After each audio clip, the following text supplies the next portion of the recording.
যদি জানতে চাই যে শূন্যের কোঠায় নিয়ে আসার কি কোনোই উপায় নেই, কিংবা আমরা অনেক সময় আইনের প্রয়োগ দেখি না, সেটি এত বছরের পর বছর এত সরকার আসলো, এই বিষয়টি আসলে কেন এখনো সমাধান আমরা করতে পারছি না? শূন্যের কোঠায় ভিশন জিরো আছে, অন্যান্য দেশেও কিন্তু অনেক আগের থেকেই ভিশন জিরো। রোডে কোনো কারণে একটা লোকও যেন মারা না যায়, এটা পার্লামেন্ট থেকেই কিন্তু কি বলবো প্রোগ্রাম দেওয়া আছে। এটার জন্য অনেক বিনিয়োগ করতে হয় এখানে, বিভিন্ন ক্ষেত্রেই একই তালে কিন্তু সমৃদ্ধ হতে হয়।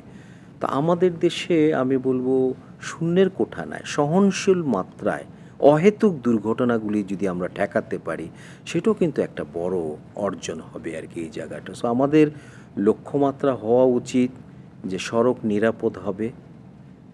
দুর্ঘটনা যেটাকে বলি, আসলে এটা দুর্ঘটনা বলা যাবে না আমাদের এখানে। অ্যাক্সিডেন্ট মানে দৈব, আমাদের এগুলি দৈব না, এগুলি ম্যানমেড, ইচ্ছাকৃত। ইচ্ছাকৃত। এই জন্য আমরা অনেক সময় অ্যাক্সিডেন্ট না বলে ক্র্যাশ বলি।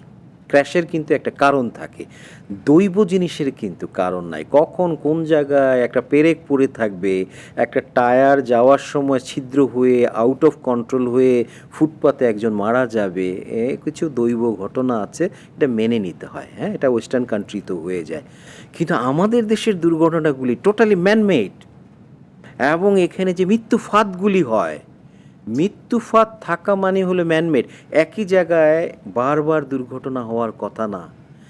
র্যান্ডম যদি হতো, দৈব যদি হতো, এটা ডটেড ফর্মে কোথায় কখন কোন সময় হবে ছড়ানো ছিটানো থাকতো। কিন্তু আমাদের দুর্ঘটনাগুলি কতগুলি ব্ল্যাক স্পট, মানুষ মরে প্রমাণ করছে এই জায়গাটার মধ্যে সামথিং রং, কেউ কিছু দেখো সেইটাও দেখে না। এটাই আমি বলবো আমাকে অনেক পীড়া দেয়, যে এরকম তো হওয়ার কথা না। পুরো বিশ্ব এখন মরার আগেই ব্ল্যাক স্পট নির্ণয় করে, আর মানুষ মরে বলছে যে এই জায়গাটায় বারবার দুর্ঘটনা ঝুঁকিপ্রবণ, তারপরে আমরা ট্রিটমেন্ট করি না, নিরাময় করি না। এটা সত্যি প্রফেশনাল হিসাবে আমার কাছে, যেখানে দাওয়াই আছে, যেটা ডুয়েবল, সেটাও আমরা করি না। এটাই কিন্তু সোসাইটির প্রতি আমাদের কমিউনিটির দায়বদ্ধতা নাই, অ্যাকাউন্টেবিলিটি নাই। এটা অত্যন্ত খারাপ লক্ষণ, আমি বলবো, দুঃখজনক। দুঃখজনক।